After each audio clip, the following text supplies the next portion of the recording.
ಓಂ ಗುರುಭ್ಯೋ ನಮಃ. ಹರಿ ಓಂ ಹರಿ. ನಮಸ್ತೆ ನನ್ನ ಪ್ರೀತಿಯ ವೀಕ್ಷಕರೇ, ನಾನು ನಿಮ್ಮ ಡಾಕ್ಟರ್ ಪಂಡಿತ್ ಶ್ರೀ ಸಿದ್ಧಾಂತ ಅರುಣ್ ಶರ್ಮ ಗುರುಜಿ. ವಿಶೇಷವಾಗಿ ಇವತ್ತಿನ ಒಂದು ಸಂಚಿಕೆಯಲ್ಲಿ ಸಿಂಹ ರಾಶಿಯ ಜೂನ್ ತಿಂಗಳ 2026 ಮಾಸಿಕ ಭವಿಷ್ಯವನ್ನು ನೋಡೋಣ. ಸಿಂಹ ರಾಶಿಯವರಿಗೆ ಅವರ ಮೇಲಧಿಕಾರಿಗಳಿಂದ ಉತ್ತಮವಾದಂಥ ಲಾಭ, ಸರ್ಕಾರಿ ನೌಕರಿಯಲ್ಲಿ, ರಾಜಕಾರಣಿ ವಿಚಾರದಲ್ಲಿ ಅವ್ರಿಗೆ ಅನುಗ್ರಹ ಸಿಗುತ್ತೆ ಅವರಿಂದ ಅಂತ ಹೇಳ್ಬೋದು. ಮತ್ತೆ ಫೈನಾನ್ಸ್ ಬಿಸ್ನೆಸ್ ಯಾರು ಮಾಡ್ತಿರ್ತಾರೆ ಅವ್ರಿಗೆ ಅಧಿಕ ಲಾಭಗಳು ಬರುವಂತಹ ಸಾಧ್ಯತೆ ಬರ್ತಾ ಇದೆ. ಮತ್ತು ವಿಶೇಷವಾಗಿ ಆದಾಯಗಳು ಹೆಚ್ಚಳ ಆಗುತ್ತೆ. ಅದರಲ್ಲೂ ವಿಶೇಷ ಯಾರಿಗೆ? ರಿಯಲ್ ಎಸ್ಟೇಟ್ ಅವ್ರಿಗೆ ಮತ್ತು ಫೈನಾನ್ಸ್ ಬಿಸ್ನೆಸ್ ಅವ್ರಿಗೆ, ಇವರಿಬ್ಬರಿಗೂ ಸಹಿತ ಉತ್ತಮವಾದಂಥ ಲಾಭಗಳು, ಭೂಮಿಯ ಬೆಲೆ ಬೆಳೆದಂಗೆಲ್ಲ ಅವ್ರಿಗೆ ಲಾಭಗಳಾಗ್ತಾ ಹೋಗುತ್ತೆ ಅಂತಲೂ ಸಹಿತ ಇಲ್ಲಿ ಹೇಳ್ಬೋದು.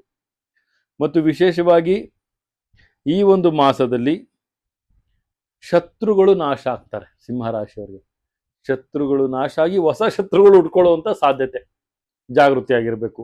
ಮಾತಿನಲ್ಲಿ ಹಿಡಿತವಿರಲಿ. ಮಾತಾಡಬೇಕಾದ್ರೆ ಸ್ವಲ್ಪ ವಿವೇಚನಾ ಶಕ್ತಿಯಿಂದ ಮಾತಾಡೋದು ತುಂಬಾ ಉತ್ತಮ. ಕೋಪದ ಕೈಗೆ ಮೂಗುನ ಕುಯ್ಕೊಳಕ್ ಹೋಗ್ಬೇಡಿ. ಕೋಪದ ಕೈಗೆ ಕೊಟ್ಟು ನಾಲಿಗೆನ ಮೂಗುನ ಕುಯ್ಕೊಂಡ್ರೆ ತುಂಬಾ ಸಮಸ್ಯೆಗಳನ್ನ ತಾವು ಅನುಭವಿಸ್ತೀರಿ. ಅತ್ತೆ ಸೊಸೆಯ ನಡುವೆ ಸ್ವಲ್ಪ ಕಿರಿಕಿರಿ ಜಗಳಗಳಾಗುವಂಥದ್ದು, ಸಹೋದರ ಬಾಂಧವ್ಯದಲ್ಲಿ ಸ್ವಲ್ಪ ಬಿರುಕುಗಳಾಗುವಂತಹ ಸಾಧ್ಯತೆ ಕಂಡು ಬರ್ತಾ ಇದೆ. ಅದೃಷ್ಟ ಸಂಖ್ಯೆಯಾಗಿ ತಾವು 2 ಆಯ್ಕೆ ಮಾಡ್ಕೊಳ್ಳಿ. ಮತ್ತು ವಿಶೇಷವಾಗಿ ಶಿರಡಿ ಸಾಯಿನಾಥರ ಒಂದು ಆರಾಧನೆಯನ್ನ ತಾವು ಈ ಒಂದು ಮಾಸ ಮಾಡಿದ್ದಲ್ಲಿ ಉತ್ತಮವಾದಂಥ ಫಲ ತಮಗೆ ಸಿಗುತ್ತೆ ಅಂತಲೂ ಸಹಿತ ನಾವಿಲ್ಲಿ ತಿಳಿಸ್ಕೊಡ್ಬೋದಾಗುತ್ತೆ. ಇದಾಗಿತ್ತು 2026 ಜೂನ್ ತಿಂಗಳ ಮಾಸಿಕ ಭವಿಷ್ಯ.